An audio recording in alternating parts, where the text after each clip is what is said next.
ทั้งที่วิทยาลัยนั้นก็เกิดขึ้นมานานแล้วก็ถือว่าเป็นนิมิตหมายอันดีแล้วก็มีแนวโน้มว่าจะดำเนินไปได้ในโอกาสต่อไปกิจกรรมที่อาจารย์ทั้งหลายได้จัดขึ้นแล้วก็นำนักเรียนเข้ามาร่วมศึกษาโดยเฉพาะยิ่งคือจะเน้นไปที่การบริหารในด้านจิตใจแต่ว่าการบรรยายที่จริงก็เป็นการเสริมสร้างความรู้ความเข้าใจก็เป็นชื่อที่เพิ่งได้ยินโรงเรียนขยายโอกาสทางการศึกษาเมื่อคืนก็โทรศัพท์ถามมาที่ดร.เพราะว่าเกิดสับสนในรายการก็ถือว่าเป็นชื่อใหม่ที่ได้ยินใหม่ยังไงก็ตามนักเรียนซึ่งเข้ามาในโครงการตรงนี้นักเรียนจะต้องคิดว่าอาจจะเป็นครั้งเดียวในชีวิตของนักเรียนโอกาสที่จะรวมคนตั้ง300-400 คนโดยจากตั้ง10 โรงเรียนเนี่ยไม่จะทำได้ง่ายต่างๆอย่างหัวข้อที่กำหนดเอาไว้นะฮะว่าการเวียนว่ายตายเกิดที่จริงค่อนข้างยากไปหน่อยคือคำว่าการเวียนว่ายตายเกิดนั้นหมายความว่าคนเราแต่ละคนนั้นได้ผ่านการเกิดมาเกิดตายเกิดตายเกิดตายกันมาเรื่อยๆอยากให้นักเรียนดูตัวอย่างนักเรียนเคยอ่านเคยรู้เรื่องประวัติพระพุทธเจ้ามาที่โรงเรียนก็คงจะสอนมากบ้างน้อยบ้างแล้วถามว่าพระพุทธเจ้านั้นชาติก่อนเป็นใครชาติก่อนเป็นเทวดาอยู่สวรรค์ชั้นดุสิตโลกมันเกิดวุ่นวายมากพวกเทวดาทั้งหลายก็ไปเชิญให้มาเกิดโลกมนุษย์คือมันช่วยสัตว์โลกแล้วถามว่าเทวดาชั้นดุสิตองค์นั้นที่ชื่อว่าสันตุสิตเทพบุตรทำความดีอะไรไว้จึงไปเกิดเป็นเทวดาก็บอกว่าชาติก่อนนั้นท่านเป็นกษัตริย์ชื่อพระเวสสันดรนะพอพระเวสสันดรนักเรียนจะคุ้นหูเพราะว่าในบ้านเมืองเราจะมีเทศเรื่องพระเวสสันดรอยู่ตลอดบางครั้งเราอาจจะได้ยินเรื่องมหาชาติบางครั้งอาจจะได้ยินว่าทำพระเวสบางครั้งก็อาจจะได้ยินเรื่องพระเวสสันดรแล้วพระเวสสันดรนั้นถามว่ามาจากไหนมันก็มาไปเรื่อยๆนะฮะคือ3 สาวไปได้เรื่อยๆอย่างที่เราเรียนรู้กันในบ้านเมืองเราเขาเรียกว่าทศชาติคือมีชาติ10 ชาติมีพระโมคคัลลานะมีพระชนกมีพระเตมีพระชนกก็เป็นพระชาติหนึ่งในหลายๆชาติที่พระบาทสมเด็จพระเจ้าอยู่หัวนำมาเรียบเรียงแล้วก็เผยแพร่กันอยู่ในปัจจุบันถ้าถามว่าพระมหาชนกต่อมาเป็นใครนะถ้าเรียงนี่อาจจะเรียงไม่ถูกนะฮะเพราะเราไม่รู้ว่าลำดับมันเป็นยังไงแต่พระมหาชนกก็คือพระชาติหนึ่งในหลายๆชาติของพระพุทธเจ้าในชาติที่บำเพ็ญบารมีถึงมากไปด้วยความเพียรอย่างแรงกล้าแล้วถ้านักเรียนมองดูอีกทีหนึ่งเราจะเห็นว่าพระชาติแต่ละพระชาตินั้นไม่เหมือนกันบางพระชาติแย่มากนะเช่นพระชาติเป็นภูริทัตเกิดเป็นพญานาคคนก็จับไปแสดงกลประมาณด้วยประการต่างๆมากมายไกลกองประชาติบางประชาติชาติพระเวสสันดรก็ต้องถูกขับไล่อยู่ในป่าชาติพระมหาชนกก็ต้องตกอยู่ในมหาสมุทรกว่าจะประสบความสำเร็จนั้นก็ทนทุกข์ทรมานแต่บางประชาติมันก็ไม่มีอะไรคือดีไปตลอดเลยจะมีปัญหาอยู่บ้างแต่ก็ปัญหาไม่ได้ใหญ่โตอะไรก็แก้ไขปัญหาเหล่านั้นได้นั่นก็แสดงว่าในการเวียนว่ายตายเกิดเนี่ยมันมีสิ่งอยู่เบื้องหลังตรงนั้นอีกว่าคนเหล่านั้นมีเบื้องหลังคือกรรมคือการกระทำของคนนั้นไม่เหมือนกันนะบางชาติก่อนหน้านั้นเราทำความดีเอาไว้ก็ทำให้เราเกิดอย่างชาติที่เป็นพระเวสสันดรบริจาคทานมากมายไกลกองนะเราจะเห็นว่าพอตายจากนั้นแทนที่จะเกิดเป็นคนไม่เกิดเป็นคนละมันดีเกินคนไปบุญบารมีมากก็เกิดเป็นเทวดาเกิดเป็นเทวดาชั้นสูงนะฮะชั้นดุสิตนี่ก็เรียกว่าเป็นชั้นที่1 2 3ชั้นที่4นะฮะสวรรค์ชั้นที่4แล้วก็มาเกิดเป็นมนุษย์ก็กลายเป็นมนุษย์ที่พิเศษเหนือมนุษย์ทั้งหลายก็คือกลายเป็นพระพุทธเจ้าบางครั้งบางคราวเราอาจจะได้ยินเรื่องท้าวสักกะเทวราชเรื่องพระอินทร์อยู่ทางฝาผนังนี่มากมายเราได้รู้เรื่องพระอินทร์จะถามว่าพระอินทร์นี่เป็นใครชาติก่อนเป็นมนุษย์จะเป็นใครพระอินทร์องค์ปัจจุบันนะฮะ องค์ก่อนก็จุติไปแล้วนะองค์ปัจจุบันเนี่ยในชาติก่อนนั้นเป็นคนเป็นมานพคนหนึ่งชื่อว่ามัคคะมานพเพราะฉะนั้นพระอินทร์เราจึงเรียกว่ามัคควานมัคควานก็คือ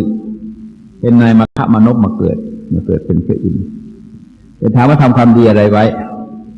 จะตอบว่าทำความดีที่บำเพ็ญกุศลสาธารณะเหมือนมูลนิธิการกุศลทั้งหลายเนี่ยเหมือนปอเต็กตึงเหมือนร่วมกตัญญูเหมือนอะไรต่ออะไรเนี่ย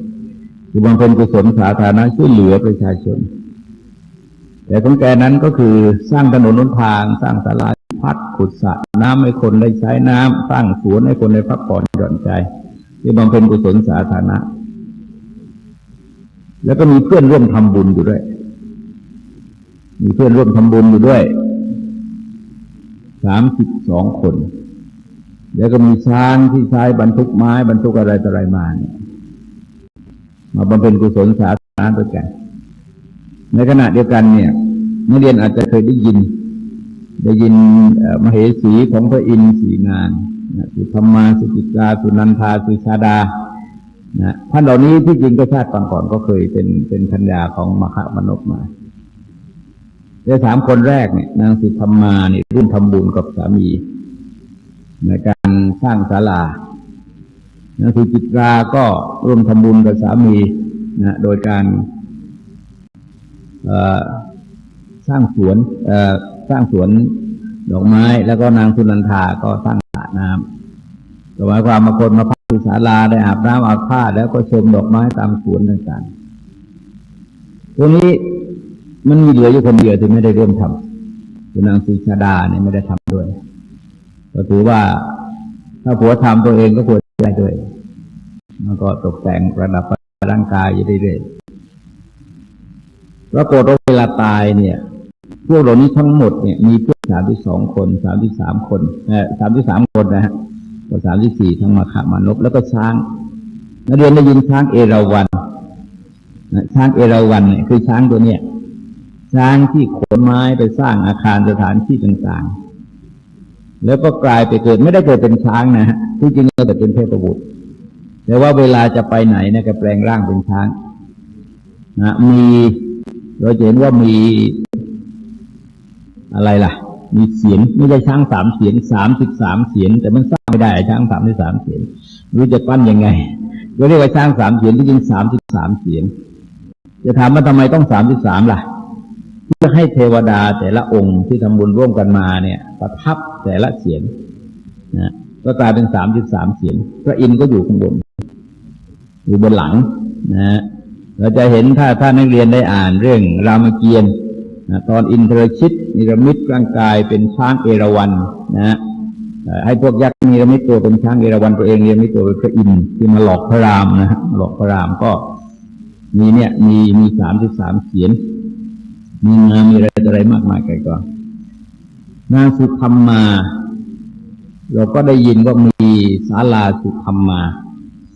ในสวรรค์นี่มีศาลาสุธรรมามันเกิดด้วยบุญของนางสุธรรมาที่เขาสร้างศาลาขึ้นก็กลายเป็นที่ประชุมนะพระพุทธเจ้าไปเทศก็ไปเทศที่ศาลาสุธรรมาแล้วก็มีสวนนี่ไม่ใช่มีอุทยานมีสระน้ำมีอุทยานแต่มีอุทยานนะฮะสวรรค์ก็คงไม่มีสระก็มีอุทยานนันทวันนะมีสวนต่างๆเนี่ยมีสวนกระดามีนันทวันต่างๆนั่นก็คือเกิดขึ้นด้วยบุญของนางสุนันทาชื่อเหมือนกับชื่อเจ้าของทีนี้นางสุชาดาเนี่ยจะไม่ทำบุญ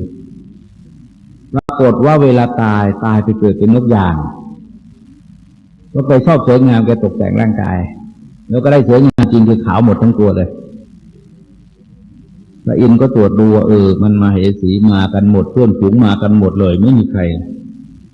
ปรากฏนางสุชาดาหายไปพระอินทร์ก็เลยต้องนิรมิตตัวไปนะปลอมตัวไปพูดติดต่อกับนางสุชาดาแล้วก็ทำให้นางระลึกชาติได้อยากจะไปเกิดเป็นเทวดาด้วยก็บอกให้รักษาศีลไว้มีข้อแม้อย่างเดียวอยากกินสัตว์ที่มีชีวิตอย่างอื่นไม่ลักไม่ขโมยนะนกคงไม่ลักไม่ขโมยอะไรไม่ประพฤติผิดทางประเวณีอะไรหรอกปัญหาของฆ่าสัตว์อย่างเดียวก็ต้องลงว่ามีข้อแม้ว่าอยากฆ่าสัตว์ ถ้าไม่มีอาหารจะกินอดเลยอย่าไปถึงฆ่าชีวิตสัตว์อื่นเดี๋ยวลองดูว่านางสุชาดาเนี่ยนกยางรักษาศีลได้หรือเปล่าพระอินทร์ก็ปลอมตัวมาเป็นปลาลอยนางนกยางก็นึกว่าปลาตายก็ไปจิกตัวปลาดิ้นแกก็ปล่อยแล้วก็ทำไปตายลอยที่อื่นอีกไปหิวมากๆนี่ก็ทำมันเป็นปลาลอยอีกยางก็ไปจิกอีกปลาก็ดิ้นแกก็ปล่อยแสดงว่าไปแล้วในที่สุดก็ตายนะเพราะว่าหิวมันหาอาหารกินไม่ได้แต่ว่าตายด้วยศีลทำให้แกเปลี่ยนเราจะเห็นว่านักเรียนลองดูนะฮะจากผู้หญิงสวยกลายเป็นนกยางนะกลายมาเกิดเป็นนกยางและทีนี้จากนกยางนี่ก็ทำความดีใหม่เลยกลายเป็นลูกสาวในช่างหม้อก็คือช่างที่ปั้นหม้อขายนะฮะว่าฐานะไม่ดีแล้วแต่ก็ดีกว่านกยางแล้วพระอินทร์ก็เกิดเป็นห่วงว่าถ้าคิดว่าไปขายของอย่างนี้ก็อาจจะต้องทำบาปมันก็ตกอีกนะก็เลยก็เอาคำมาให้ขายให้ใช้จ่ายแล้วก็มีเงินมีทองแกไม่ต้องทำบาปและให้รักษาศีล 5ต่อพอรักษาศีล 5แล้วแกไม่ได้ทำบาปแกให้ทานแกรักษาศีลได้ตายไปแล้วก็ไปเกิดเป็นลูกของอสูรเขาเรียกว่าเวปจิตติอสูรก็เป็นเทวดานะฮะเป็นเทวดาระดับหนึ่งแล้วต่อมาเมื่อถึงคราวพระอินทร์ก็มารับไปไปอยู่บนสวรรค์แต่ว่าตอนเกิดนี่จริงๆเกิดอีกระดับหนึ่งก็นำไปอยู่บนสวรรค์แต่ว่าคือแกก็ไม่ได้ถึงก็เป็นเทวดาที่สมบูรณ์เพราะว่าเป็นธิดาของอสูรดังนั้นเวลาไปไหนมาไหนพระอินทร์ก็ตามไปด้วยพระอินทร์จึงเรียกว่าสุชัมบดีหมายความไปไหนก็มีสุชาดาไปไหนก็มีนางสุชาดาไปนั่นก็คือที่จริงก็คือตัวอย่างของการเวียนว่ายตายเกิด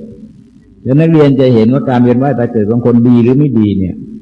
มันขึ้นอยู่กับว่าเขาทำบุญหรือทำบาปเอาไว้ถ้าทำบาปคนเราจะไม่ดีมาตั้งแต่สถานที่เกิด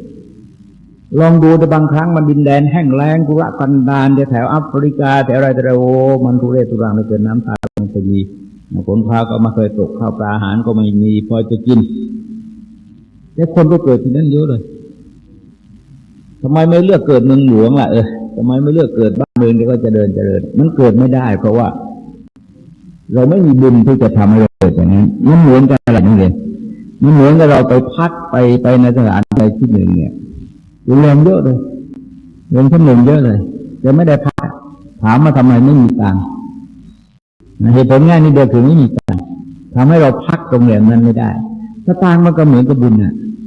อย่างนี้สตางค์มันก็เหมือนกับบุญที่เราทำเอาไว้มันสามารถจะกินยังไงจะอยู่ยังไงจะพักที่ไหนนะจะนั่งรถอะไรต่ออะไรก็ได้สบายแต่พอเราไม่มีบุญแล้วมันส่อหมดเลยทำอะไรไม่ได้สมมติว่าเข้ากรุงเทพบางทีไม่มีสตางค์เราต้องขอไปพักวัดก่อนบางทีพักวัดยังดีฮะบางทีต้องนอนอยู่ตามอะไรสถานีรถไฟหัวลำโพงนี่เยอะเลยนั่นแสดงว่าไม่มีบุญคือไม่มีตังค์แม้แต่ที่พักก็หาไม่ได้ไม่ต้องพูดถึงที่เกิดหรอกที่พักยังหาไม่ได้เลยแต่ถ้าคนก็มีตังค์ก็เข้ากรุงเทพด้วยกันนะนั่งรถคันเดียวกับเราเนี่ยสมมติว่านั่งรถไฟไปด้วยกันเรามีสตางค์เขาเราไม่มีสตางค์เขามีสตางค์เวลาจะกินเวลาจะพักเวลาจะไปเนี่ยลำบากแตกต่างกันเยอะเลยนั่นคือบุญเรียกว่าบุญเนี่ยมันจะเป็นตัวกำหนดให้เราเกิดเปลี่ยนแปลงยังไงก็ได้เพราะฉะนั้นคนเราจึงมีความแตกต่างมาตั้งแต่ต้นแตกต่างในสถานที่เราเกิดในครอบครัวที่เราเกิดในสกุลที่เราเกิดในครอบครัวที่เราเกิดนักเรียนจะได้ยินว่าคนบางคนมันเกิดมาเขาเรียกว่าเกิดมาบนกองเงินกองทองเลยอายุแต่ไม่ถึง3 ขวบนี่แกอ่านหนังสือได้แล้วเรียนแล้วมีครูพิเศษมาคุมมาสอนนะจะเรียนหนังสือพักเดียวบางคนอายุ21 ปีนี่จบปริญญาตรีบางคนปริญญาตรีจบปริญญาเอกนี่เลยลูกชายหลวงวิจิตรคนหนึ่งอายุ21 ปีจบปริญญาเอกเป็นด็อกเตอร์บินยูวิจิตรวารการอายุ21 ปีจบปริญญาเอกมันเรียนมาตั้งแต่ตัวกระเป๊กเดี๋ยวมันก็สอบพาสมาได้เรื่อยๆเลย21 ปีได้ปริญญาเอกนั่นคือแสดงว่ามันอยู่ตรงไหนล่ะมันอยู่สถานที่เกิดนะตระกูลที่เกิดครอบครัวที่เขาเกิดเราไปเกิดตรงนั้นบ้างได้ไหมมันไม่ได้มีโอกาสเลือกไว้เลยไม่ได้เกิดใช่ไหมรูปร่าง นักเรียนเราต้องเจอรูปร่างคนทำไมไม่เหมือนกันรูปร่างหน้าตาบางคนนี่รูปร่างหน้าตาดีผิวพรรณดีสุขภาพดีอนามัยดีนะเป็นเสน่ห์เป็นที่ต้องตาต้องใจของคนทั้งหลายแล้วไม่ได้เกี่ยวกับรวยไม่รวยนะฮะเราเห็นว่าแม้แต่เด็กที่แสดงดาราอะไรบางคนเราจะเห็นว่าเป็นที่พอใจของคนทั้งหลายก็เด็กด้วยกันนั่นก็คือรูปร่างหน้าตานี่มีส่วนแต่ถามว่าทำไมรูปร่างหน้าตาคนจะไม่เหมือนกันเพราะว่าเราทำบุญมาไม่เหมือนกันเห็นไหมเราทำบุญมาไม่เหมือนกันเราทำให้เราได้รูปร่างหน้าตามาไม่เหมือนกันเราเรียกว่ารูปนามรูปธรรมนามธรรมเราเกิดมายังไงเราก็ได้มาอย่างนั้นนะฮะทีนี้อีกตัวหนึ่งก็คือยุคสมัยนะยุคสมัยหมายความว่าคนบางคนมันเกิดมาในยุคสมัยที่ดีแล้วก็ใช้ความรู้ความสามารถเขาเข้าทางนะอย่างมหาเศรษฐีอเมริกาคนหนึ่งที่บิลเกตไอ้มหาเศรษฐีทางเนี้ยทางไอ้ซอฟต์แวร์ทางเครื่องคอมพิวเตอร์เนี่ยนะจะเล่นคอมพิวเตอร์ตั้งแต่เด็กๆอายุจะ10 กว่าปีนี่ก็เป็นเศรษฐีแล้วเดี๋ยวนี้เป็นเศรษฐีอันดับหนึ่งมีเงิน65เท่าไหร่65 ล้านดอลลาร์นะฮะไม่ใช่จีบยาวนะเงิน65 ล้านบริจาคทีหนึ่ง20 ล้านดอลลาร์บริจาคเงินที20 ล้านดอลลาร์คือแสดงมันเกิดมาได้จังหวะมันเกิดเป็นยุคสมัยแล้วมันมีพรในเรื่องเหล่านี้กระบี่ก็ทำให้มันทำมาหากินในเรื่องเหล่านี้ได้แต่ถ้าจะเกิดก่อนหน้านั้นไม่มีคนเนี่ยหากินไม่ได้หรอกใช่ไหมหมายความว่ายุคสมัยนี้ไม่ช่วยให้แกทำมาหากินได้คนยังไม่นิยมคอมพิวเตอร์เวลานี้ต่อไปมาอาจจะพัฒนาขึ้นไปอีกเยอะแล้วก็คนเกิดขึ้นใหม่เยอะเวลาเนี้ยวันก่อนไปดูเด็กคนหนึ่งอายุ10 กว่าปี12 หรือ 13 ปีเป็นที่ปรึกษารัฐมนตรีคลังปรึกษาเรื่องการเงินของรัฐมนตรีคลังอธิบายภาวะการเงินงงหมดนะการเงินงงหมดเด็กอายุ12 ปีเรียนชั้นไหนล่ะ12 ปีป.6 ป.5 นะฮะแถวป.6 ป.5 เห็นไหมนั่นคือแสดงว่าเขามีบุญเขาเรียนมาในชาติก่อนแสดงว่าชาติก่อนนี่เราเอาติดตัวมาด้วยติดตัวมันสร้างสถานที่เราเกิดใช่ไหมฮะตระกูลที่เราเกิดครอบครัวที่เราเกิดทำไมต้องตระกูลล่ะนักเรียนเราจะว่าตระกูลบางตระกูลเนี่ยเหมือนตระกูลอะไรตระกูลเทพหัสดินตระกูลบุญนาคตระกูลกัลยาณมิตรตระกูลอะไรเนี่ยเห็นไหมพวกณอยุธยาทั้งหลายเนี่ยมันใหญ่มาตั้งแต่นู้นตั้งแต่โอปายยานเนี่ยเห็นไหมมันตระกูลที่ดีเรียกว่ามีเชื้อมีแถวคนเหล่านี้พอนามตระกูลไปสมัครงานปั๊บก็รับแล้วนั่นคือสิ่งที่แสดงว่าตระกูลมันเชื่อเยอะแล้วก็ครอบครัวตระกูลนี้ครอบครัวไหนล่ะนะพ่อแม่เป็นคนยังไงพ่อแม่ก็จะช่วยอีกเยอะเลยแล้วจริงๆเนี่ยคือตัวเรานั้นแสดงว่าไอ้ที่เราได้มาไม่เหมือนกันเนี่ยรูปร่างเราไม่เหมือนกันนะสถานที่เกิดเราไม่เหมือนกันตระกูลเราไม่เหมือนกันครอบครัวเราเหมือนกันรูปร่าง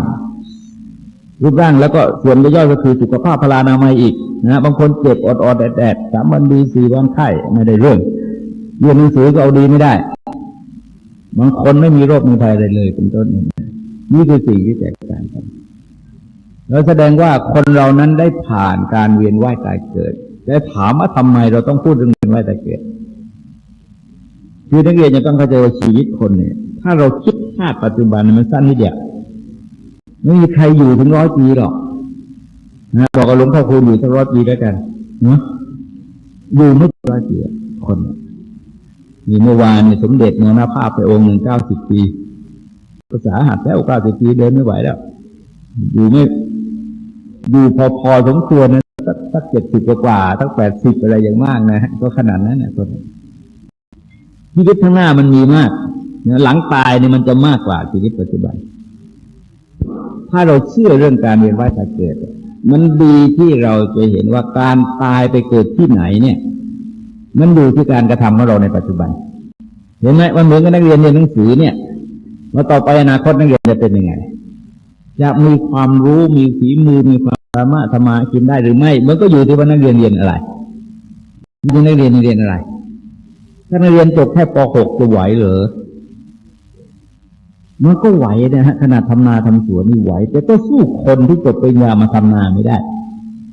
ตัวนี้คนในจบปริญญาก็มีที่ดินแค่2 ไร่เนี่ยฮะเขารู้ได้นะฮะเขาพัฒนาดินเขามีวิธีทำเขา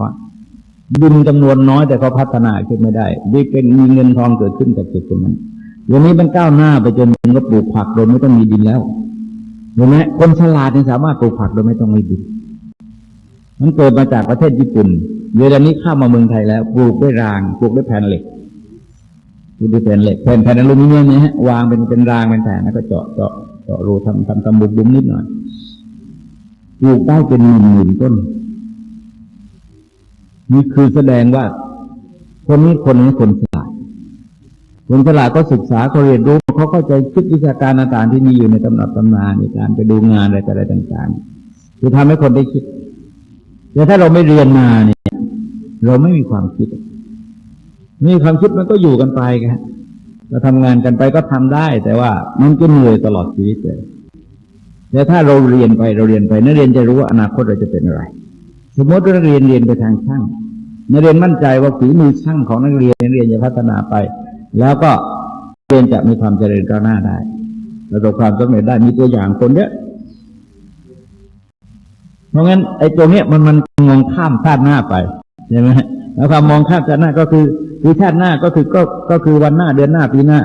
แล้วก็คือชาติหน้ามันก็เหยียดยาวไปเรื่อยๆซึ่งจิตตัวเราในวันนี้ก็คือตามเราไปในวันหน้าตามเราไปในเดือนหน้าตามเราปีหน้าตามเราไปในชาติหน้าเห็นไหมฮะแล้วก็ชาติต่อไปมันเหมือนกับวิชาความรู้ที่นักเรียนเห็นไหมฮะตามเราไปตลอดเลยนักเรียนมาอยู่สถานที่นี้ความรู้ที่เรียนที่โรงเรียนก็มาอยู่ด้วยนักเรียนกลับบ้านความรู้ที่จากนี้มันจะตามนักเรียนไปด้วยแล้วมันตามไปช่วยสมมุติเราไปถึงครูบอกเอานักเรียนลองอธิบายดูซิการไปปฏิบัติที่วัดภูแก้วทำยังไงบ้างนักเรียนไม่มาไม่มีอธิบายเห็นไหมนักเรียนที่ไม่ได้มานี่อธิบายไม่ได้แล้วนักเรียนที่มาแล้วถ้าไม่ตั้งใจฟังไปถึงอธิบายไม่ได้เพราะอะไรเพราะความรู้ตามไปหน่อยตามไปไม่มากตามไปนิดเดียวเดี๋ยวถ้านักเรียนที่ตั้งใจสนใจฟังความรู้จะตามนักเรียนแล้วก็อยู่นักเรียนตลอดอีก30 ปีเขาบอกว่านักเรียนลองช่วยแนะนำวิธีนั่งสมาธิให้หน่อยที่ดร.ดารวันสอนยังไงนักเรียนนำได้อยู่กันมากันนักเรียน30 ปีไม่หายไปไหนเลยเห็นไหมฮะความรู้เนี่ยแล้วก็ตามนักเรียนจนเฒ่าจนแก่นักเรียนอยู่ไปถึงอายุ80มาเล่าวันนี้ได้เลยเล่าเรื่องวันนี้ได้เลยเห็นไหมความรู้มันจะตามหรอกบุญมันก็ตามแหวนกันตามไปแล้วมันจะช่วยนักเรียนให้ผลแก่นักเรียนแต่ในขณะเดียวกันบาปเนี่ยเราไม่ต้องเอาชาติหน้าเอาชาติเนี่ยบาปก็เหมือนกับนักเรียนไม่เข้าใจวิชาอย่างเนี้ยเป็นสมมติว่าสูตรได้สูตรนี้นักเรียนทำไม่ได้แล้วมันตามนักเรียนไปตลอดเหมือนกันนะไปถึงที่โรงเรียนอาจารย์บอกให้ทำดูทำไม่ได้อีก10 ปีปรากฏว่าเรายังไม่เคยทำได้มันก็ทำไม่ได้อีกแล้วตรงนี้จะเป็นปัญหาให้แก่นักเรียนตลอดนั่นก็คือบุญบาปบุญก็เหมือนกับความรู้บาปเหมือนกับความไม่รู้ใช่ไหมมันจะทำให้เราเวียนว่ายตายเกิดอยู่ในโลกนี้คนที่ไม่รู้เราจะเห็นว่าอย่างคนบางคนเรียกว่าทำชั่วเขาเรียกเวียนว่ายตายเกิดอยู่ในคุกในตารางออกมาติดคุก3 ปี4 ปีเข้าไปในคุกอีกอย่างวันก่อนมีคนหนึ่งเขาแต่งตัวอย่างดีนะไปกินอาหารตามภัตตาคารฟังมากินอิ่มไม่มีสตางค์จ่ายตำรวจก็จับไปขังนี่เขาคิดข้าววันละ8 บาทหมายความว่าเช่นไปกินก็ 8,000 อย่างเงี้ยแล้วก็ขังเขาคิดวันละ8 บาทกี่เดือนกี่ปีจนครบ 8,000 แล้วจะออกมาพอออกมาก็อาบน้ำอาบผ้าแต่งตัวชุดดีไปกินก็อีก29 ครั้งติดคุกอยู่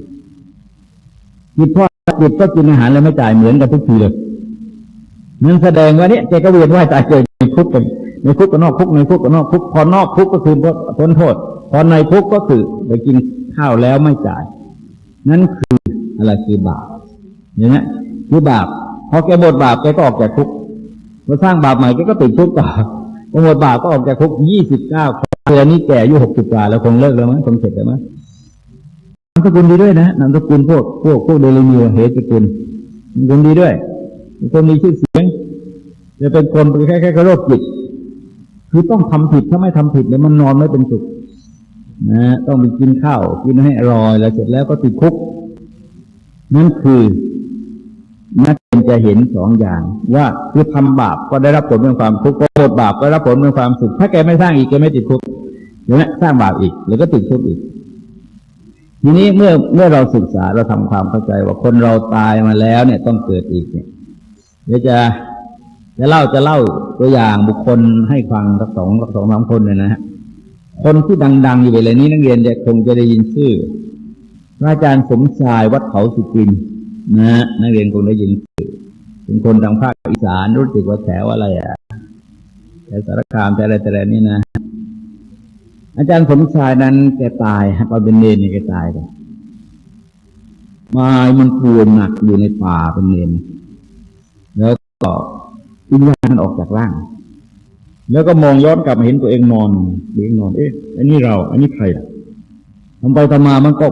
แค่กระถูกดูดปุ๊บก็ไปอยู่เรียกดาวพุธนะครับไปอยู่ที่ดาวพุธคนก็ต้อนรับกันเป็นการใหญ่แล้วก็บอกว่าอย่าถึงคราวตายแล้วต้องกลับมาที่นี่แกก็เลยบอกว่าขอไปสร้างบารมีก่อนแล้วจะอุทิศกุศลมาให้นะขอให้เทวดาทั้งหลายนี่ช่วยอาจารย์สมชายเป็นพระธรรมดานะเป็นพระธรรมดาไม่เด่นไม่ดังอะไรเราเมื่อก่อนเนี่ยเขาก็อนุญาตเรามีข้อแม้ว่าจะสร้างโบสถ์ให้เสร็จสักหลังแล้วจะมาแล้วแกสร้างโบสถ์แกสร้างไม่เคยเสร็จเลยเบี้ยวเทวดาตัวนี้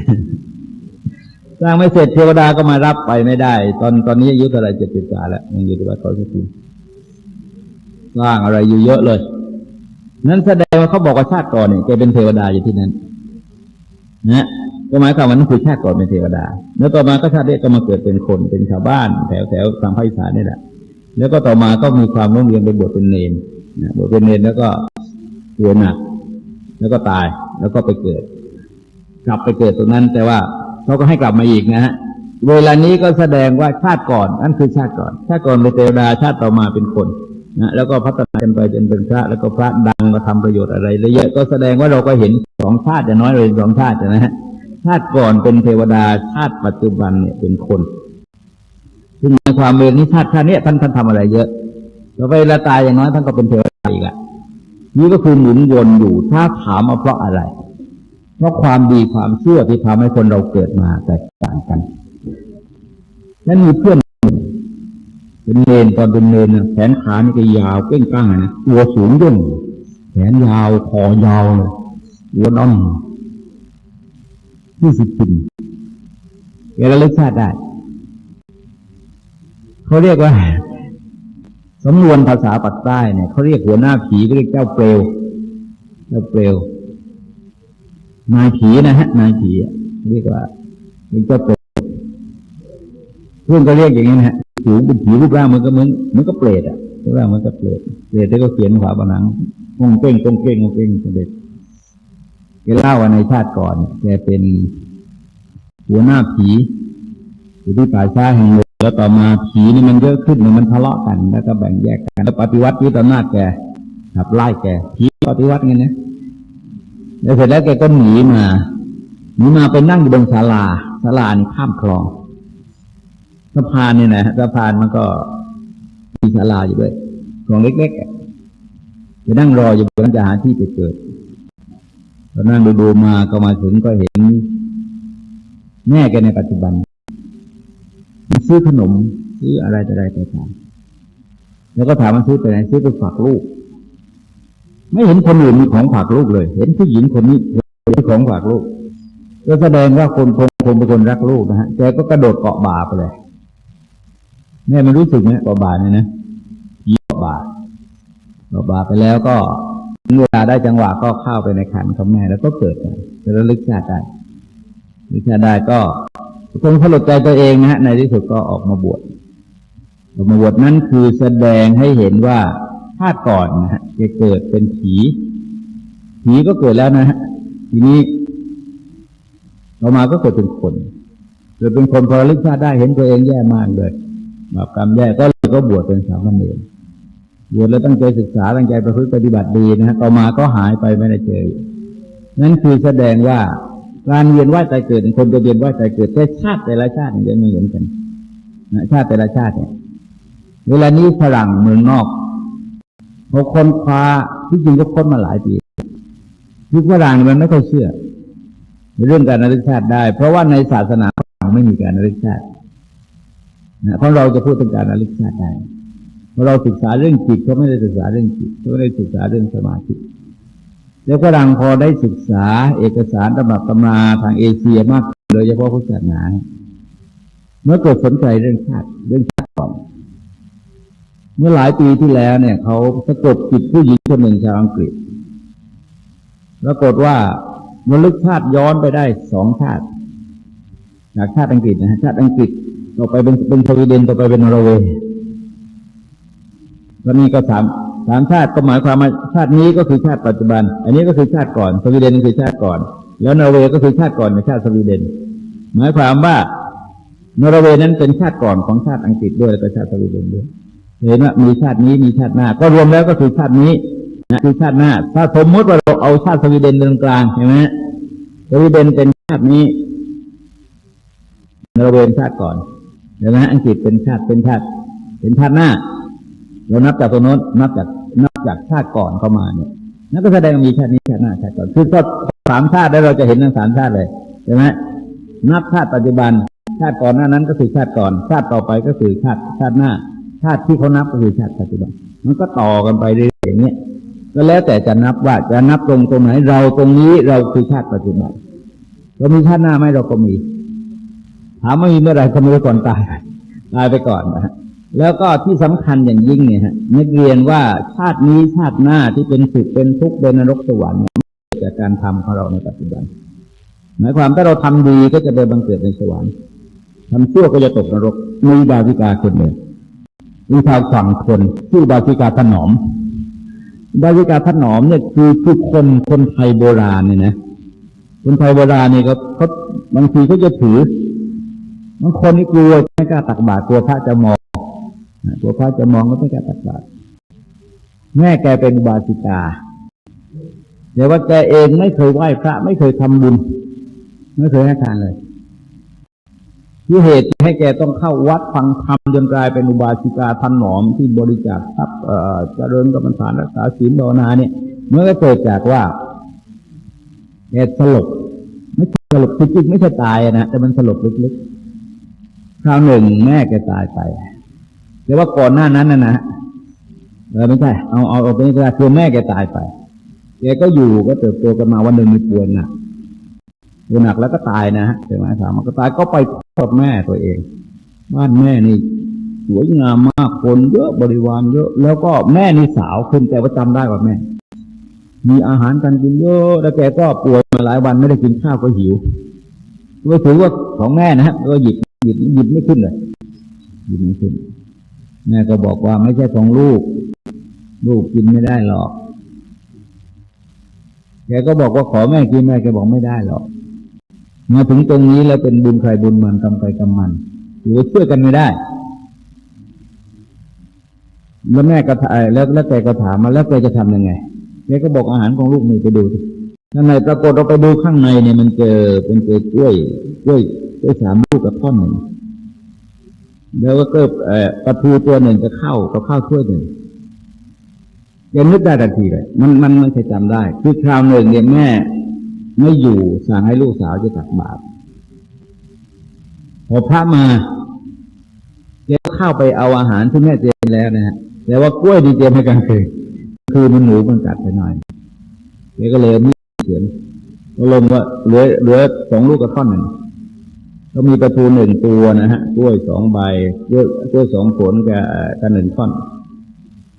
แล้วข้าวถ้วยหนึ่งก็ไปตักบาตรในชีวิตจนถึงวันที่ตายไปเนี่ยทำบุญเท่านั้นเองแล้วแต่พอตายไปก็ไปเห็นตรงนั้นวันนี้บุญนี่มันรอรับพระพุทธเจ้าท่านสอนบอกว่าบุญนี่มันจะรอรับคนนะบุญเราทำไปไหนละไปรอรับเราอยู่ที่ไหนเราก็แล้วแต่เราจะไปเกิดที่ไหนเราทำบุญอะไรไว้มันจะไปรอรับเราอยู่ในสถานที่นั้นเขาบอกว่าเหมือนกับญาติพี่น้องตัวเองจากบ้านเมืองเป็นนานนะฮะแล้วพอกลับมาในญาติพี่น้องจะแห่กันมาต้อนรับบุญจะมีลักษณะอย่างนี้อันนี้ต้องอาศัยความเชื่อนะฮะเรายังไม่เคยเห็นแต่เชื่อแล้วมันไม่ขาดทุนถ้าไม่เชื่อนี่จะขาดทุน ทั้งนี้เป็นเพราะอะไรเพราะบุญที่เราทำในจริงๆมันให้ผลเราในชาติปัจจุบันอยู่แล้วนะเราอยู่ดีมีสุขมีความเจริญมีความก้าวหน้าอยู่แล้วเพียงแต่ว่ามียอดที่ยกไปชีวิตเราเนี่ยนักเรียนเหมือนนักเรียนคงจะเคยเรียนอะไรล่ะบัญชีมาเรียนไหมบัญชีนี่มันจะมีหน้าสองหน้าหน้าลูกหนี้กับหน้าเจ้าหนี้เห็นไหมลูกหนี้กับยศนี่จะมียอดยกมาเรื่อยเลยหน้าหนึ่งยกมาหน้าสองยอดยกมาเรื่อยๆจนจะขึ้นเลขใหม่นี่จะมียอดยกมาเรื่อยๆแต่ละหน้าแต่ละหน้าแล้วบัญชีนี้จะปิดเล่มไม่ได้ถ้ายอดรายรับรายจ่ายลูกหนี้กับเจ้าหนี้เนี่ยมันไม่ลงกันมันไม่เท่ากันพูดง่ายมันไม่เท่ากันอ่ะเช่นว่ารับ10,000จ่าย10,000จึงปิดได้นะฮะถ้ายังจ่ายไม่หมดก็จะมียอดยกมาเรื่อยๆชีวิตคนเนี่ยกรรมเนี่ยมันก็เหมือนกับเงินอย่างเงี้ยมันมียอดเจ้าหนี้แล้วก็ลูกหนี้ที่ต้องชดใช้กันไปเรื่อยๆเพราะงั้นถ้าเราไม่หมดไม่หมดทั้งสองอย่างเนี่ยมันปิดบัญชีไม่ได้แต่ว่าคนบางพวกเขาตายแล้วเขาไม่ต้องเกิดเขามีชาติก่อนแต่ไม่มีชาติหน้าก็คือมีเฉพาะพระพุทธเจ้าพระอรหันต์ทั้งหลายเนี่ยพวกนี้ตายแล้วไม่ต้องเกิดอีกแต่ถ้าคนเราธรรมดาแล้วก็ต้องเกิดไปอีกการศึกษาเรื่องการตายแล้วเกิดอีกมันเปลี่ยนแปลงได้นักเรียนคงจะเคยได้ยินสมัยหนึ่งนักเรียนอาจจะยังเด็กๆตอนนั้นพันเอกสนอที่เผยแพร่เทปแพร่หลายกันในบ้านเมืองเนี่ยแกตายไป2-3 ครั้งนะฮะไปพบเห็นนรกไปพบเห็นสวรรค์มามันเล่าแล้วก็ปาฐกถาใส่เทปก็เผยแพร่ไปทั่วประเทศคนไทยหยุดทำบาปกันเยอะสมัยนั้นทำบุญกันเยอะเลยแต่ว่าทำได้พักเดียวแล้วหายไปแล้วตอนนี้ก็ทำบาปต่อไปจะทำไม่ค่อยนานทีนี้ถ้าถามว่าการเวียนว่ายตายเกิดเนี่ยมันมีเฉพาะคนไทยหรือว่ามีในส่วนชาติมีทุกชาตินะฮะมีทุกชาติเวลาเนี่ยเขาค้นคว้าในประเทศอเมริกาเป็นศาสตราจารย์เอียนชื่อศาสตราจารย์เอียนสุวรรณสันนะเป็นด็อกเตอร์ด้วยเป็นศาสตราจารย์ด้วยได้ศึกษาค้นคว้าเรื่องการเวียนว่ายตายเกิดในโลกเนี่ยมีทุกส่วนของโลกเขาได้ทุนจากมูลนิธิได้ทุนจากมูลนิธิเพราะงั้นเขาสามารถจะไปไหนมาไหนศึกษาค้นคว้าได้วันนี้เขาบันทึกได้ตั้ง 3,000 กว่าราย 3,000 กว่ารายนี่มีในเมืองไทยหลายรายนะมีในเมืองไทยก็มีในจุกที่ราชบุรีอันเดี๋ยวจะเล่าประวัติในจุกให้ฟังในจุกเนี่ยจะเป็นเด็กอายุสัก4 ขวบไปกับแม่ไปงานวัดไปกับแม่แล้วโซนก็เด็กมันมีบ่อน้ำมันขอบบ่อในปากบ่อมันค่อนข้างเตี้ยเด็กก็ไปเล่นน้ำมันก้มลงจะตักน้ำอะไรเงี้ยมันก็ตกลงไปเราจะหากันเจอก็ตายแล้วแกเองจะไม่รู้สึกจะตายแกก็รู้สึกจะเดินอยู่ที่ตรงนั้นนะคนก็แห่กันมาดูก็ร้องโหมร้องไห้แม่ก็ร้องพ่อก็ร้องตกใจจนใหญ่ก็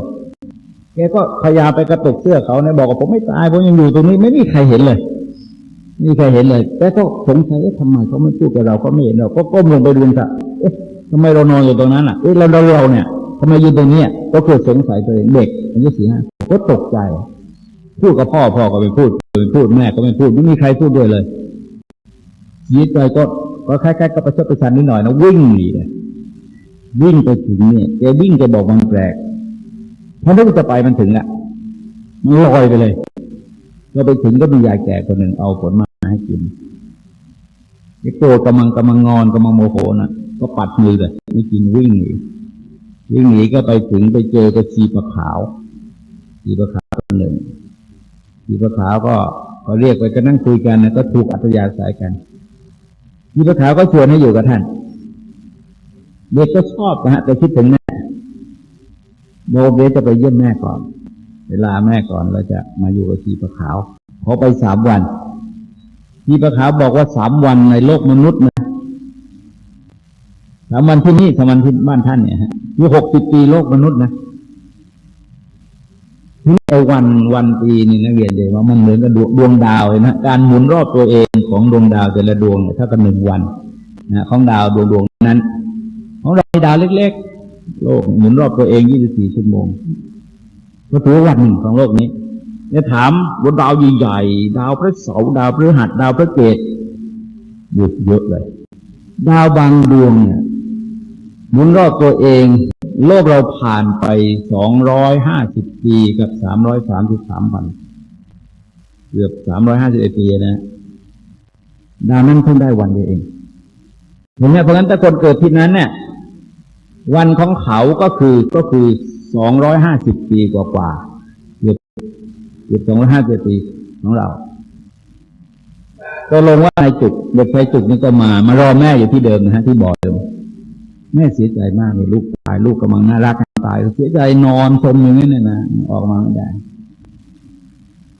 แล้วต่อมาก็แกเจอครูซึ่งเป็นแม่แกปัจจุบันที่จังหวัดราชบุรีเนี่ยอยู่คนละตำบลกันกับบ้านเดิมของแกนะฮะเสร็จแล้วแกเห็นว่าจะไปเกิดกับแม่ก็คงไม่ได้แล้วก็ตามครูคนนี้ไปเหตุที่ตามไปก็คือครูคนนี้มีขนมไปฝากลูกเหมือนกันก็เห็นว่าเป็นคนรักลูกก็ตามไปแล้วก็ไปเกิดในท้องของครูคนนี้พอเกิดมาถึงพอโตก็ระลึกได้พอพูดได้แกก็บอกว่าแกเมื่อก่อนชาตินั้นบ้านอยู่ที่นั้นแม่เป็นที่นั้นพ่อก็ใช่อย่างนั้นอะไรเนี่ยก็ไม่มีใครเชื่อ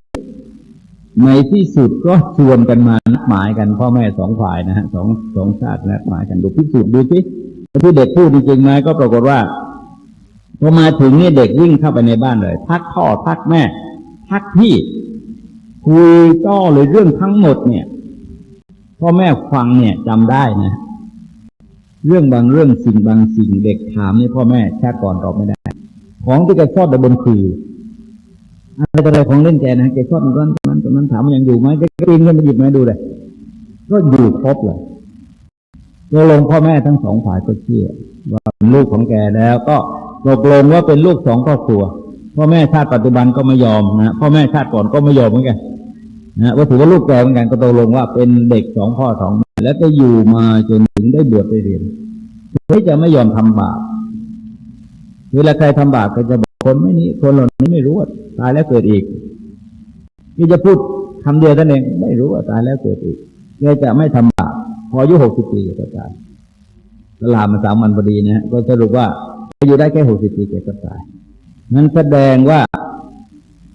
เรามีการตายแล้วก็เกิดตายแล้วก็เกิดในขณะที่เราเกิดอายุมากอายุน้อยไม่เหมือนกันนั้นแสดงว่าเป็นผลมาจากชาติก่อนนะนั้น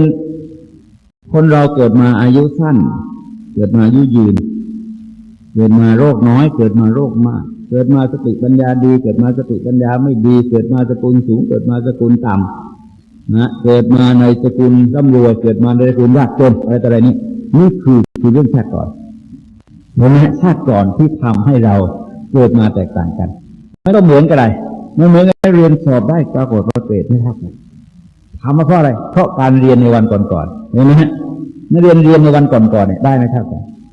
ทำให้เวลาตอบคำตอบนักเรียนตอบไม่ได้ไม่เท่ากัน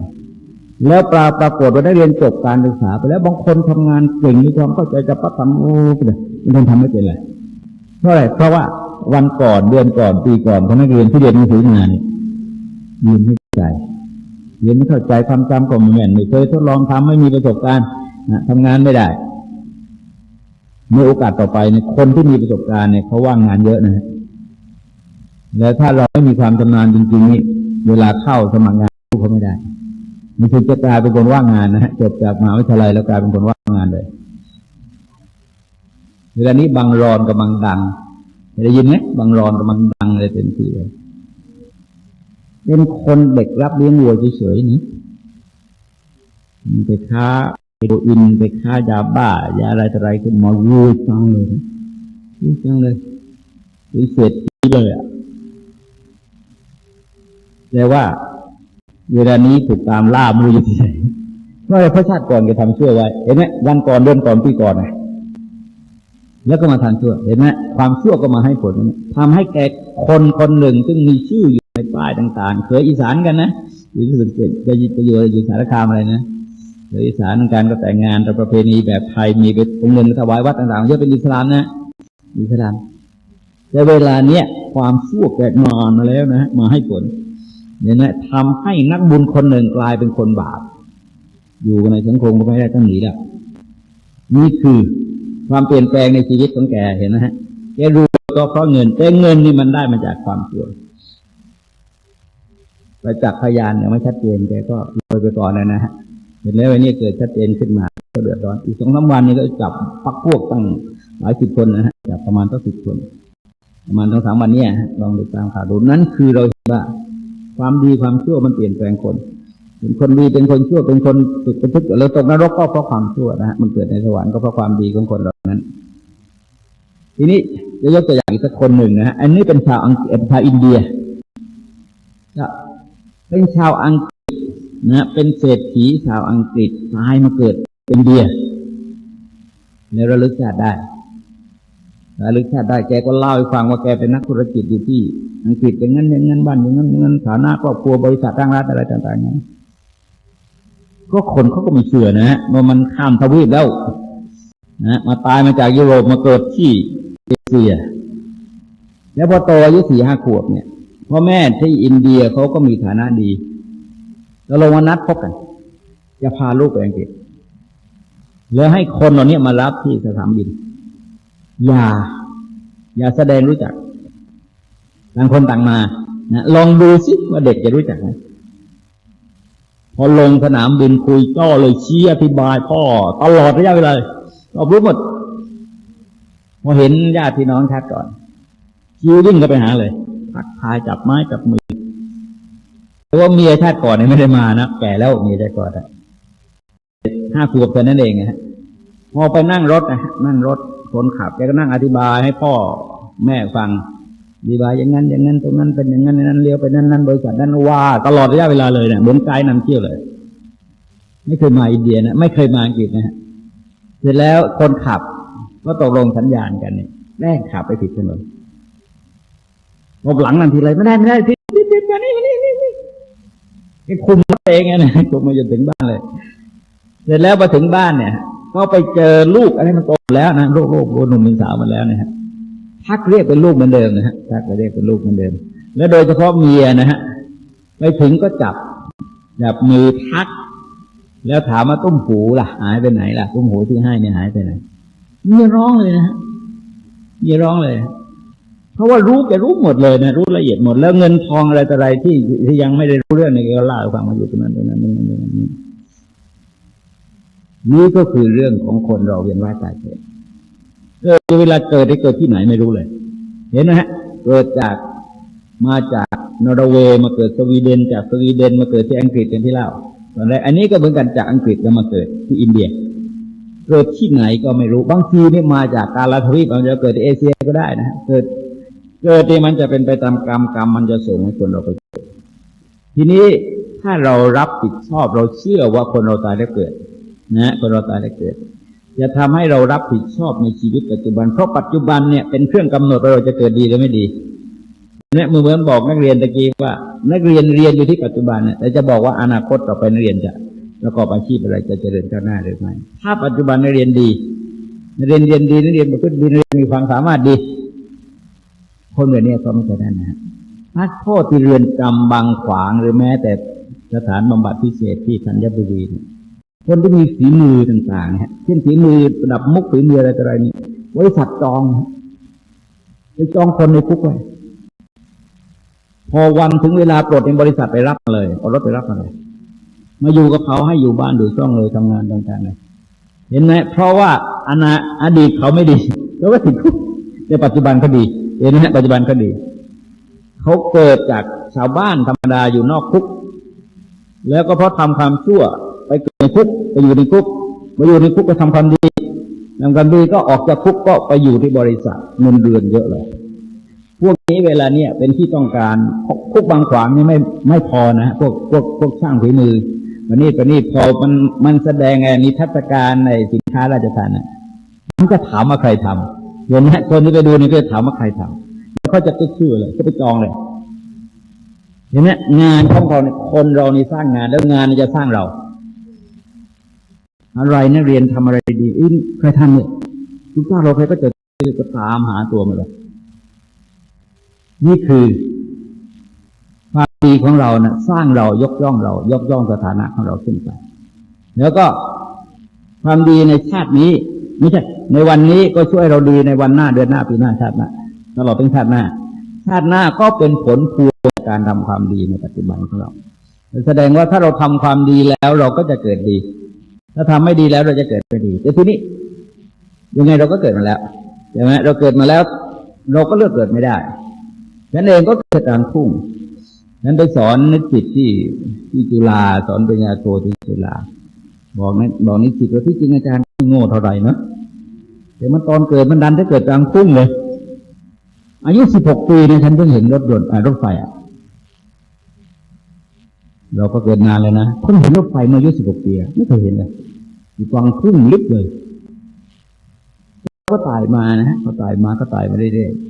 ๆนี่คือแสดงว่าในชาติปัจจุบันเนี่ยอดีตมันเป็นอะไรก็ไม่รู้แต่ชาติปัจจุบันเราต้องเปลี่ยนแปลงเราให้ได้ที่เขาสอนไว้นะฮะเราจะเห็นว่าเวลานี้มันโลกมันเปลี่ยนแปลงเยอะนักเรียนลองสังเกตนามสกุลใหม่ๆเยอะเลยนามสกุลพวกบุญนาคพวกเศรษฐกลินพวกไอ้สุจริตกุลพวกอะไรก็เลยหายไปเยอะเลยนามสกุลใหม่ๆอย่างเงี้ยกินนัสุรันนนท์นามสกุลใหม่นามสกุลพันโรงไอ้นามสกุลไอ้ธรรมรงค์นะลีกไพในนามสกุลครูประชาบาลเห็นไหมฮะ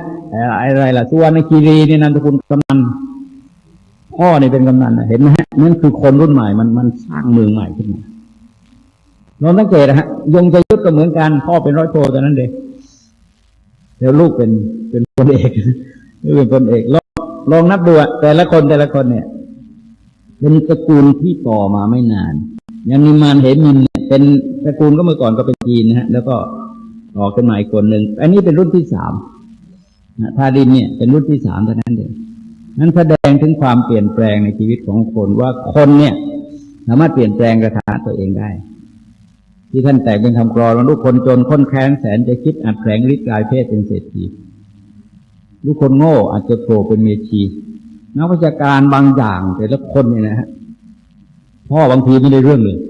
โมเลกุลหารเนี่ยไม่ได้เลยลูกชายเป็นด็อกเตอร์เป็นนักวิชาการคนรู้จักทั่วนั้นก็แสดงว่าเราเกิดมาแล้วถ้าเราทำความดีเราตั้งใจศึกษาเราเรียนฝึกฝนอบรมตัวเองช่วยแก้ไขปัญหาแก่ตัวเอง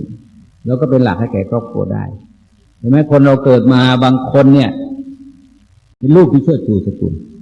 เหมือนนามสกุลหลีกภัยนะมีคนเดียวนั่นเองแหละที่โผล่มาได้เห็นไหมแต่ว่าทำเอาไม่ท่วนดังทีเดียวนะแม่ค้าขายปลาทูดังเลยแหละเพราะลูกเขาเป็นคนดีนั้นก็พอไอ้ความดีเหล่านี้พอเราทำแล้วมันน้อยไปนักเรียนลองนึกดูแต่ว่าสมมติเราทำความดีเนี่ยทำความดีวันเยอะวันนี้แล้วเกิดอุบัติเหตุรถคว่ำตายแล้วความดีนั้นหายหมดก็เสร็จเลยความดีมันก็ไม่ได้ประโยชน์อะไรเลยความดีมันจะตามไปเราไปแล้วมันตามมาอย่างเดียวนะเราตายไปแล้วเนี่ยความดีกับความชั่วนั่นเองที่ตามเราไปอย่างอื่นตามเราไปไม่ได้เห็นไหมเราก็ทิ้งไว้ในโลกทั้งหมดมันมีดีกับชั่วนักเรียนคงจะเคยได้ยินที่เขาบอกว่าพุทธประกาศสอนอิกุลชรปลดปรงโททนเสน่ห์คงสำคัญหมายในกายมีนรชาติที่วางวายมาลายสิ้นทั้งอินทรีย์จะผิดชั่วแต่ชั่วดีประดับไว้ในโลกามันประดับไว้ในโลกแต่ในขณะเดียวกันมันก็ตามเราไปตัวมันจริงๆตามเราไปนะตัวผลของความดีนั่นเองที่ประดับโลกเอาไว้คนนั้นสร้างนั้นคนนี้สร้างนี้ย่าโมเนี่ยแล้วก็เหลือเฉพาะความดีผลงานที่เป็นความดีของท่านแต่ว่าบุญกุศลของท่านก็ตามท่านไปนะไม่ได้อยู่ในโลกนี้หรอกนี่ก็คือสิ่งที่ถ้าเราเชื่อตรงนี้นะนักเรียนคงจะเคยได้เวลารับศีลเคยรับศีลบ้างก่อนเนี่ยลูกหลานพ่อครูเนี่ยพ่อเรียนพ่อคุณก่อนเนี่ยมีไหมมีเรียนพ่อคุณก่อนมีป่ะมีมั้ยมีทุกคนเนี่ยพงกระพันนี่เราเกหัวเจ็บไหมเนี่ยพงกระพันนะหยิกเจ็บไปเปล่าหยิกเจ็บป่ะหาไว้ดีก็ไม่ได้เอาหยิกเจ็บหรอกเราให้เราลึกถึงพระลึกถึงหลวงพ่อคูณไว้หลวงพ่อคูณนี่มีบุญคุณกับชาวตรงนั้นไม่ใช่เล่นนะหลวงพ่อคูณไม่มาอยู่ตรงนั้นนะยังแห้งแล้งเยอะเนอะหลวงพ่อคูณนี่เรียกว่าเป็นเทพเจ้าของอะไรล่ะด่านขุนทดเป็นเทพเจ้าของโคราชเทพเจ้าอีสานใต้อะไรกันมีเชื่ออะไรไปเยอะเลยนั่นก็คือเราจะเห็นอย่างหนึ่งหลวงพ่อคูณนี่ตัวอย่างหนึ่งเห็นไหมฮะท่านก็เกิดมาตระกูลที่ยากจนขัดสนแต่ท่านก็สู้ชีวิตต้องแก้ปัญหาของท่านพื้นดีของท่านเนี่ยมีเยอะนะฮะแล้วในสุดท่านก็ออกมาอย่างที่เราเห็นเราจะเห็นว่าพระทางภาคอีสานเนี่ยมีเยอะตอนนี้ก็หลวงปู่ศรีจันบัวกำลังดังอาจารย์บัวกำลังดังมากเลยอาจารย์บัวหลวงปู่เทศอะไรเนี่ยนั้นก็คือว่าท่านเหล่านั้นก็เกิดมาเท่าที่ท่านเกิดมานะแต่ท่านก็ดิ้นรนช่วยตัวเองขึ้นไปจนกลายเป็นที่เคารพนับถือของคนทั้งหลายนะเป็นที่รู้จักกันอย่างพวกอาจารย์บัวอาจารย์เทศนี่ก็ดังทั่วโลกเลยนะ ยันคูนนี่ก็ดังทั่วโลกนะฮะยันคูนเนี่ยแล้วก็พวกอาจารย์แหวนหลวงปู่แหวนอะไรพวกดังทั่วโลกเวลาตอนท้ายศีลว่าได้เปล่าตอนท้ายศีลว่าไงสีเลนะสุขติยันตินะฮะคนจะเกิดในสวรรค์ได้ก็เพราะศีลหรือจะมีความสุขได้ก็เพราะศีลนะสุขติเนี่ยสุขติหมายถึงสวรรค์ก็ได้นะหมายถึงความสุขก็ได้แต่ที่แน่นอนเราเห็นความสุขในปัจจุบันแต่สวรรค์นั้นก็ต้องเชื่อที่พระเจ้าท่านบอกไว้นะเพราะว่าสวรรค์เนี่ยมันมีคนไปเห็นมันมีเรื่องที่ใกล้ตัวอีกเรื่องหนึ่งนะฮะที่นี่เล่าหลายครั้งแล้วนะฮะแต่ว่าเปลี่ยนคนฟังเดี๋ยวด็อกเตอร์ฟังทุกคนชื่อครูบุญชูชอบเล่าเนี่ยคือมันครบวงจรครูบุญชูในเรื่องก็ครบวงจรครูบุญชูนี่เป็นชาวเนี้ยไม่แน่ใจเรื่องลพบุรีหรือนครสวรรค์นะเพราะเป็นเรื่องหลายปีแล้วแกตายแล้วก็ฟื้นแล้วก็ตายแล้วก็ฟื้นอีกนะฮะฟื้นอีกเที่ยวนึงไอ้เที่ยวสุดท้ายเนี่ยฮะแกก็เล่าเรื่องเป็นใจความว่าในขณะที่แกกลับจะสอนหนังสือเป็นครูประชาบาลสอนหนังสือมีลูก2-3 คนลูกยังเล็กก็ได้กลับมาเพื่อจะอาบน้ำมาผ้าให้ลูกของหาอาหารให้ลูกนะฮะแล้วมีคนตามมา2 คนหัวใหญ่เป็นชุดแดงโคกผ้าแดงมีผ้าเกี่ยวผ้าทางตาดุแต่เวลาพูดแปลกคนนี้พูดมันนอนมันไหลมาจากปากแล้วก็บอกว่านายให้มารับครูบุญชูไปบอกให้ไม่ไปครับก็รู้จักเราเลยว่าก็แกจะบังคับไปให้ได้ครูมันใหญ่ครูเล็กนิดเดียวจะสู้ได้ไงก็ในที่สุดก็ต่อรองว่าขอไปหุงข้าวให้ลูกกินก่อนนะแล้วจะไปด้วยทีนี้พอไปหุงข้าวให้ลูกกินเสร็จตัวเองก็หน้ามืดปั๊บเป็นลมตายก็นึกบอกว่ายังไม่ได้ลาญาติพี่น้องยังไม่ได้บอกสามียังไม่ได้บอกใครนะขอลาไปอีกเที่ยวหนึ่งฮะก็ฟื้นขึ้นมาอีกเที่ยวหนึ่งนะแล้วเสร็จแล้วก็ญาติพี่น้องมาแล้วนะก็บอกเล่าอะไรต่างๆแล้วพอลาตายก็ล้มลงก็ตายเนี่ยเขาก็นำแกไปก็ไปบนเส้นทางมันไปอย่างนายจุกไปเนี่ยพาปื้อไปถึงเลยทีนี้ในเส้นทางก็คือแกกลับจากโรงเรียนยังไม่ได้กินข้าวนะฮะก็เกิดหิวข้าวก็เห็นของก็เส้นมีคนมากินเยอะเลยพวกอสุรกายพวกผีพวกเปรตมันกินเยอะเลยเขาก็บอกให้กินนะฮะแต่แกไม่กล้ากินนะฮะกลัวว่าจะตายเลยก็นำพาไปจนถึงที่หนึ่งไม่ใช่บัลลังก์เป็นศาลแล้วคนนี้ก็เปิดผิวถึงประเทศเลยด่าที่ใหญ่เลยทำชั่วอย่างนั้นอย่างนี้อย่างนั้นอะไรนี่แกฟังไม่รู้เรื่องแกถามมาที่ลุงว่าเนี่ยไอยมมาบาลไอ้เรียกแบบพญายมเนี่ยฮะหน้าตามันคล้ายกับคนที่บ้านแกชื่อลุงเชยนะแกก็ทักเลยได้แกทักอ้าวลุงเชยอยู่นี่นานแล้วเลยชักสงสัยเลยโดนพญายมดุเอาก็เสร็จแล้วพูดไปพูดมาเนี่ยว่าเรื่องทั้งหมดเนี่ยพญายมเข้าใจผิดพูดว่าแกเป็นสาวเป็นนางไปโกหกไป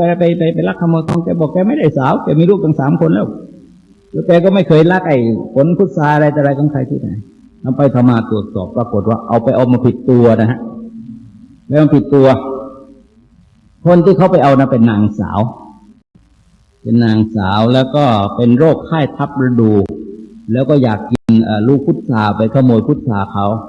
กินต้นใหญ่นะพุทราต้นใหญ่ๆพอต้องเกินกินขึ้นไปแล้วก็ตกลงมาว่าก็ต้องอีกชุดไปเอาคนนั้นมาแล้วก็เอาครูเนี่ยไปคล้ายๆขอโทษนะฮะคือว่าไปจับเขาผิดตัวมาเนี่ยไม่มีสิทธิ์ไปจับมาก็นำไปดูคนที่ทำความชั่วแล้วก็บัญชีคนที่จะต้องตาย2 เรื่องนะจะให้ดู2 เรื่องคนทำชั่วก็ไปถึงมีคนปีนต้นผู้หญิงคนผู้ชายคนอีนิ้วนี่มันอัตโนมัติคือเวลาคนลงมาเนี่ยหนามมันจะเด้งขึ้นอ่ะมันจะงอขึ้นเพราะหนามก็เฉียวพอขึ้นไปหนามก็งอลงเฉียวอีกนะปีนี่ผู้หญิงผู้ชายคนผู้ชายก็จำหน้าได้ฮะเป็นคนใกล้บ้านแกคนหนึ่งผู้ชายเป็นผู้หญิงไม่ใช่ผู้ชายเป็นผู้ใหญ่นะผู้ใหญ่บ้านแล้วก็ผู้หญิงก็เป็นเพื่อนบ้านก็ถามว่าทำไมต้องมาปีนอย่างนั้นเขาบอกว่า2 คนนี้ก็เป็นชู้กันแล้วก็มาปีนต้นงิ้วที่เขาบอกว่าเป็นชู้กันแล้วจะต้นนิ้วหนามหนาเนี่ยหนามแหลม10 องค์ก็ดีแหลม16 นิ้วยาวมากเลยทีนี้พวกก็ให้ดูบัญชีคนที่จะตาย5 รายชื่อนะฮะอยู่หน้าเดียวกันนะ5 รายชื่อ ก็บอกวันเวลาบอกสถานที่บอกโรคบอกอะไรพร้อมเลยอายุอะไรแต่มีรายละเอียดหมดเลยเวลาอะไรยังบอกเลยนะฮะแกอ่านแกจำแม่นครูนี่แกจำแม่นจำได้5 รายนะเพื่อจะดูอีกเขาตบมือไหมไม่ให้ดูแกบอกว่าไม่ได้ไปเดี๋ยวแกใจดีนะครูบุญชูแต่เดี๋ยวจะไปบอกคนอื่นอีกยุ่งกันหมดทำบัญชีก็ยุ่งหมดเดี๋ยวไปทำบุญอะไรไปปล่อยสัตว์ปล่อยอะไรมาเดี๋ยวมันก็ลำบากลงว่าก็คุ้นกันแล้วนะคุ้นกับไอ้คนที่เป็นนำแกเนี่ยแกเกิดสงสัยเรื่องหนอนที่ไหลเนี่ยสงสัยมานานแล้วไม่กล้าถามว่าลุงทำไมลุงหนอนมันถึงไหลมาจากปากแกบอกว่าชาติก่อนเนี่ยแกเป็นควานช้างอยู่ที่จริงตำบลเลยแกไปเลยบ้านแกไปเลี้ยงช้างแล้วก็ยักยอกอาหารช้างแกก็ให้มา100 บาทเอา25 บาทไปดื่มเหล้าเสียให้ช้างกินแค่75 บาทอะไรแต่ยักยอกอาหารเลี้ยงช้างกันเลยก็บาปกรรมตัวนั้นก็ตายไปก็มาเกิดเป็นเรียกยมบาลพวกนี้ยมมาทูตนะฮะพวกที่เป็นนำเนี่ยเรียกยมมาทูตพวกที่ลงทันในนายริยบาลแล้วก็พวกที่ดูแลเนี่ยเรียกยมบาลแล้วพวกหัวหน้าเนี่ยก็เรียกพญายมคนละเรื่องกันนะฮะคนละคนกันคนละตำแหน่งกันแล้วก็แกก็สั่งลูกสั่งไปบอกว่าแกกลับไปนะช่วยบอกลูกค่ะโดยเวลาเนี้ยมันกำลังเลี้ยงช้างอยู่แล้วมันก็ยักยอกค่าอาหารช้างอีกมันจะตายมาตกนรกอย่างที่ฉันบอกมันไม่ถึงกับสัตว์นรกหรอกนะฮะแต่ว่ามันก็ไม่ใช่สนุกนักนะฮะอยู่ในเมืองนรกแล้วตกลงว่านำกลับไปก็ไปสวนกับนางสาวบุญชูที่อีกชุดหนึ่งไปเอามาอยู่กระร่องกระแร่งเลยตกต้นพุทราตายแล้วกินพุทราก็ไปด้วยนะฮะแล้วกลายเป็นค่ายทัพประดูคือเป็นค่ายทัพประดูมาก่อนแล้วก็อยากกินพุทราอยากเปรี้ยวนะกินเปรี้ยวต้องกินพุทราแล้วก็ไปเลยก็ในที่สุดมันไปเนี่ยคนก็ตกใจเพราะว่าคนเราตายแล้วฟื้นแล้วตายเนี่ยนะมันก็เสียเหมือนกันนะคนตายแล้วฟื้นแล้วตายก็เสียเหมือนกันก็เลยเขาก็รีบนิมนต์พระมาสวดเรื่องพุทธมนต์แล้วก็วงได้สายศีลวิยาคาวงเอาทรายซัดรอบบ้านผีเข้าไม่ได้เลยมันเป็นผีแล้วนะตอนนั้นนะเป็นวิญญาณเข้าไม่ได้ยมบาลเองก็เข้าไม่ได้แล้วทำยังไงล่ะเข้าไม่ได้เดี๋ยวศพขึ้นแล้วก็ช่วยไม่ได้นะก็จับโยนกันแล้วทำยังไงล่ะเข้าไม่ได้เดี๋ยวศพขึ้นแล้วก็แล้วทำไมคนมันเพิ่มมาจากไหนอันนี้เราเจอปัญหาตรงนี้บอกคือคนมันเพิ่มเนี่ยเขาเรียกประชาคมจักรวาลมนุษย์เนี่ยเป็นประชากรของจักรวาลแล้วมีการถ่ายเทในจักรวาลเนี่ยโลกเขาเรียกว่าถ้าคนทำกรรมดีกันมากๆเนี่ยคนทำกรรมดีมากสวรรค์นี่จะมากในเทพบุตรเทพดานรกจะว่างมันถ่ายเทจากที่หนึ่งไปหาที่หนึ่งจากที่หนึ่งไปหาที่หนึ่งนะจากที่หนึ่งไปหาที่หนึ่งเรื่องนี้เราจะเห็นว่าเมื่อสมัยเศรษฐกิจช่วงฟูกองสบู่ในคนในภาคอีสานไม่ค่อยมีแต่เด็กกับคนแก่เดี๋ยวนี้เริ่มกลับบ้านเยอะเริ่มกลับบ้านละก็ถ่ายเทกันไปถ่ายเทกันมาแล้วก็มันถ่ายผ่านโลกต่างๆมาด้วยนะฮะคนเราถ้าฝึกสมาธิทุกวันจะรวยเหรอหลวงพ่อพุธไม่รวยนะจะรวยเหมือนหลวงพ่อพุธไหมครับเขาไม่ทำด้วยความโลภหรอกกรรมฐานนี่เขาทำให้ใจสงบจะเล่นหวยนี่นะแต่ว่าคนเราเนี่ยถ้าเราทำดีพระอาจารย์กรรมฐานเนี่ยไม่สังเกตนะอาจารย์กรรมฐานเนี่ยรู้สึกจะนับถือมากจะหาเงินหาทองได้มากนะฮะท่านจะหาเนี่ยกรรมฐานจะหาเงินได้มากเห็นไหมอาจารย์บัวก็ดีอาจารย์ใดก็ดีจะหาเงินได้เพราะคนก็ศรัทธาและโดยเฉพาะอย่างยิ่งคือท่านสอนนี่ใกล้ชิดกับลูกศิษย์ก็ได้ผลนะฮะได้ความเปลี่ยนแปลงแล้วเขาก็ชัดเจนเพราะงั้นเขาก็นึกเชื่อมโยงไอ้นี่เขาได้มาเพราะหลวงพ่อหลวงปู่เขาสอนให้เขาก็ศรัทธาทำไมคนเราเกิดมาต้องมีการตายตายโลกมันก็ล้นหมดแล้วนะเป็นธรรมชาตินะฮะธรรมชาติของสิ่งทั้งหลายมันเกิดขึ้นมันดำรงอยู่แล้วมันทำลายไปไม่ว่าอะไรนะครับ